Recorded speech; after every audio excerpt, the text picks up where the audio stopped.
Переход татарской письменности на латинскую графику одобрен и поддержан президентом этим летом на Конгрессе татар.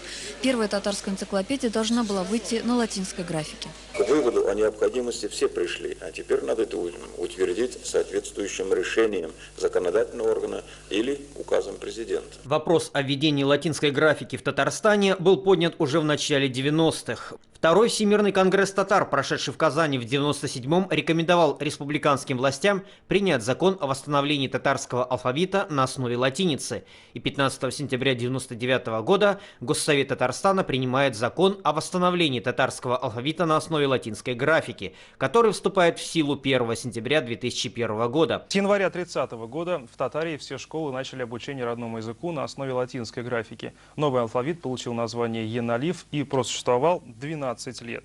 Сегодня в Госсовете состоялись парламентские слушания по проекту закона о восстановлении татарского алфавита, основанного на латинской графике. В некоторых татарских гимназиях в качестве эксперимента школьники уже пробуют изучать язык, основанный на латинском алфавите. По словам министра образования Фариса Харисова, уроки ребята усваивают легко. Помогает и то, что латинские буквы им давно знакомы, так как параллельно с татарским в любой средней школе изучают английский, французский или немецкий языки. Здесь два направления. Первое – вернуть Ен-Алиф, не внося в него изменений. Второе – вернуть Ен-Алиф, но реформировав. Учитывая все перемены, которые произошли в нашей общественной жизни за последние 60 лет. Другая проблема – финансирование. Согласно законопроекту, переход растянется на 10 лет и завершится в 2011 году. На все предполагается затратить 115 миллионов рублей бюджетных денег. Однако многие депутаты считают, что эта сумма явно завышена. Эти цифры неверны. Некоторые министерства и ведомства почуяли возможность даром отхватить себе деньги.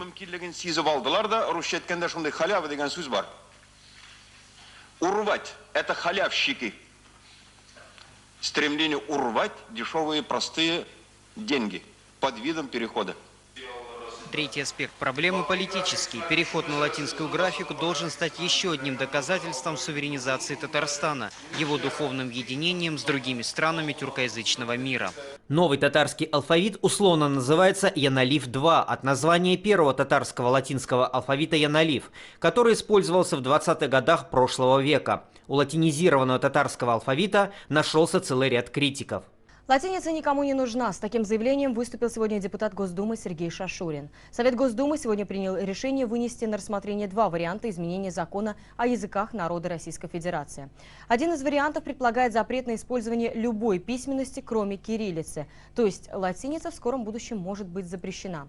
По словам Сергея Шашурина, использование латиницы все равно, что, цитирую, «отказаться от всего цивилизованного и, как талибаны, разъезжать на ишаках». В итоге 15 января 2002 года Государственная Дума России внесла поправку в Федеральный закон о языках народов России, которая установила, что графической основой государственного языка России и всех государственных языков республик, входящих в Российскую Федерацию, является кириллица. А еще через 2 года, 16 января 2004 года, действие татарстанского закона о переходе на латиницу было приостановлено Конституционным судом России. Окончательную точку в вопросе поставил Верховный суд Татарстана. 28 декабря 2004 года он признал закон номер 2352 о восстановлении татарского алфавита на основе латинской графики недействующим. Таким образом, просуществовав чуть более 5 лет, с 22 января 2005 года татарская латиница образца 1999 года официально перестала использоваться. Вот эта политика, политика запрещения народом, чем писать, какими буквами писать, действительно это угрожает безопасности России. Потому что будут после этого, значит, если все это так пойдет, разногласия между народами. После оглашения решения глава Госсовета Татарстана Фарид Мухаммедшин сообщил, что власти республики не намерены больше обращаться по данному вопросу в какие-либо суды, включая европейские. На память о неудавшейся попытке остались лишь несколько изданных учебников на латинице да уличные таблички с названиями. После опубликования нового закона о языках вот такие таблички фактически окажутся вне закона. Как долго они еще провисят, будет зависеть от дальнейших действий Татарстана.